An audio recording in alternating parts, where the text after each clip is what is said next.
ప్రియమైన దేవుని బిడ్లారా, మండల కాలంలో 16వ దినము అనగా ఆదివారం మినహాయించి 16వ దినపు ఉదయకాల వాక్య ధ్యానంలోనికి మిమ్మల్ని ప్రేమతో ఆహ్వానిస్తున్నాను.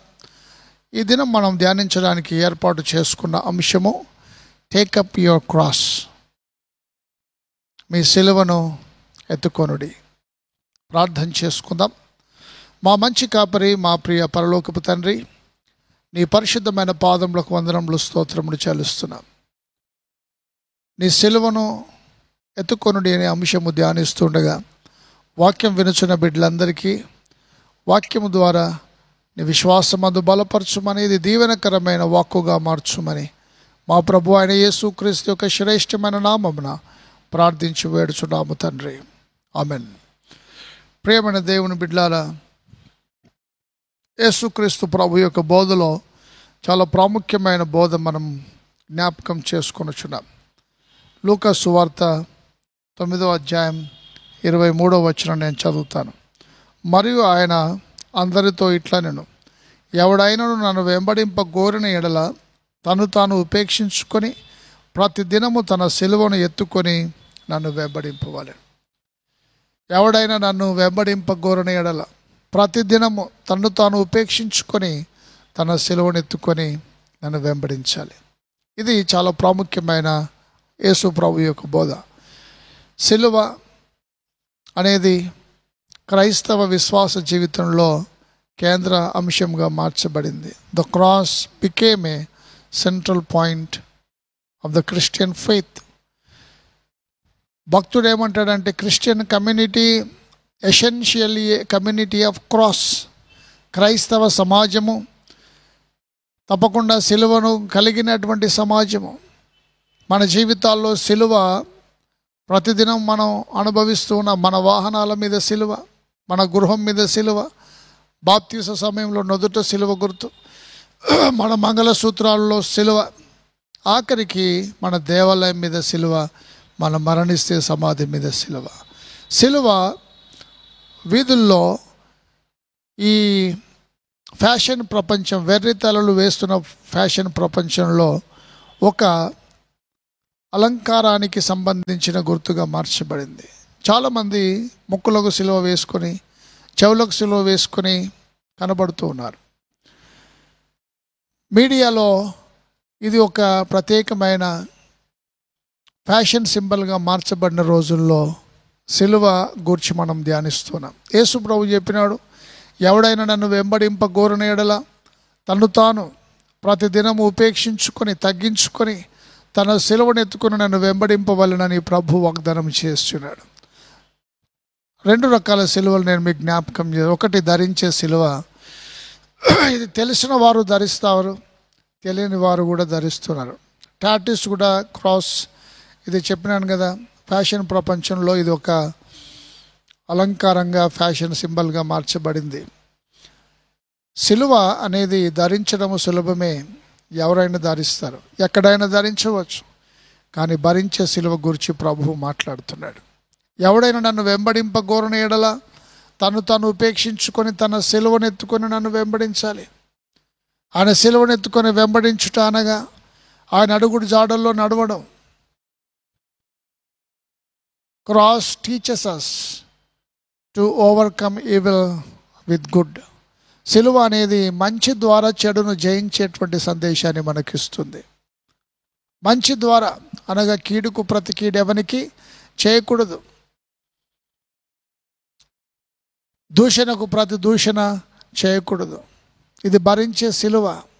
మిమ్మల్ని ఎవరైనా ఒక చెంప మీద కొడితే ఆ రెండవ చెంప కూడా చూపించగలిగినటువంటి మనస్సు ఈ సిలువ మనకు నేర్పిస్తుంది. దేవుని ప్రియమైన బిడ్లారా, ఈ మండలకాల ధ్యానాల్లో ఎవడైనా నన్ను వెంబడింప గోరిన ఎడల తన్ను తాను ఉపేక్షించుకొని అనే మాట పదే పదే మనం జ్ఞాపకం.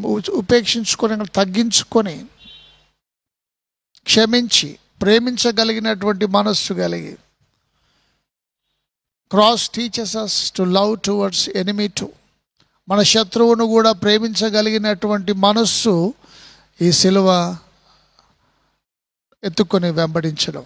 యేసుక్రీస్తు ప్రభువు కదా ఆయన శత్రువుల్ని సైతము, చంపేవారిని సైతము ప్రేమించగలిగిన దేవుడు. బైబిల్ గ్రంథంలో మరి ప్రభు గూర్చి మనం బోధ జ్ఞాపకం చేసుకుంటే, పరలోకమందున్న మీ తండ్రికి మీరు కుమారులు అనబడినట్లు మీ శత్రువులను ప్రేమించుడి, మిమ్మల్ని హింసించు వారి కొరకు ప్రార్థన చేయడి, నీ శత్రువు ఆకలి కొని ఉంటే వానికి ఆహారం పెట్టండి, మీ శత్రువు దాహం కొని ఉంటే దాహమునకు నీళ్ళు ఇవ్వండి. దేవుని ప్రియమైన బిడ్డలారా, సిలువ ఎత్తుకొని వెంబడించుట అనగా మనం శత్రువుని సైతము సహించి ప్రేమించగలిగిన మనస్సు, మంచి ద్వారా చెడును జయించేటువంటి ఒక గొప్ప ఉద్దేశము. క్రాస్ టీచర్స్ అస్ హ్యూమిలిటీ, మనల్ని మనం ఉపేక్షించుకొనుట నేర్పిస్తుంది, తగ్గింపు జీవితం నేర్పిస్తుంది.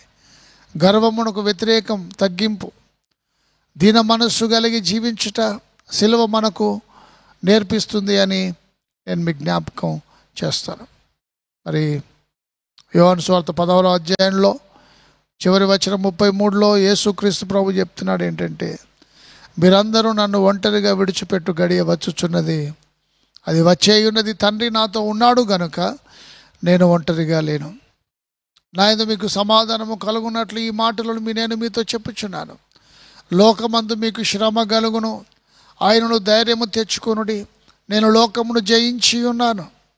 లోకమందు మీకు శ్రమ కలుగుతుంది. The world will make you suffer, but be brave, I have defeated the world. మరణాన్ని జయించిన దేవుడు, లోకమును జయించిన దేవుడు, లోకము మీద పరిపూర్ణమైన విజయము సాధించిన దేవుడు మనకు తోడై ఉన్నాడు. కాబట్టి లోకమందు శ్రమ కలిగినప్పుడు భయపడకండి, అధైర్యపడకండి అని ప్రభు బోధ నేను మీకు జ్ఞాపకం చేస్తున్నాను. దేవుని ప్రియమైన బిడ్డలారా, ఎవడైనా నన్ను వెంబడింపగోరని ఎడల తను తాను ఉపేక్షించుకొని అనే మాట మళ్ళీ మనం ధ్యానం చేస్తూ ఉన్నాం. ఉపేక్ష అనగా నిన్ను నీవు తగ్గించుకోవడం, ప్రభు దృష్టికి దీన మనస్సు కలిగి ఉండడం, తగ్గింపు జీవితం. తన్ను తాను తగ్గించుకొని వాడు హెచ్చించబడతాడు. నువ్వు తగ్గింపు లేకపోతే సిలువను మోయలేవు, తగ్గింపు లేకపోతే సిలువను ఆయన వెంబడించలేవు, సిలువ మోయలేవు. సిలువ వెనుక శ్రమ ఉంది, సిలువ వెనుక వినయ మనస్సు ఉంది, కనికరం ఉంది, సిలువ వెనుక క్షమాపణ ఉంది, సిలువ వెనుక సమాధానం ఉంది, సిలువ వెనుక శత్రువును ప్రేమించగలిగినటువంటి బలమైన విశ్వాసము, బలమైన క్రైస్తవ విలువ జీవితము ఉంది. మనము ప్రేమించగలుగుతామా? శత్రువు బాగు కోరుతామా? శత్రువును ప్రేమించగలిగిన మహోన్నతమైన వ్యక్తిత్వము దేవుడు కోరుతున్న. ఆయన వెంబడించేవారు శత్రువుని కూడా ప్రేమించగలగాలి. నిజంగా ఎవరైనా ఒక చెంప మీద కొట్టినా ఇంకొక చెంప చూపించగలిగినటువంటి ఆ మనస్సు మనకు ఉండాలని దేవుడు కోరుతున్నాడు. ప్రభు మనకు జీవించి చూయించినాడు. ఆయన బోధించి పక్కన విడిచిపెట్టలేదు. ఆయన జీవితమే మన సందేశము. ఆయనకిచ్చిన మన సందేశమే ఆయన జీవితము.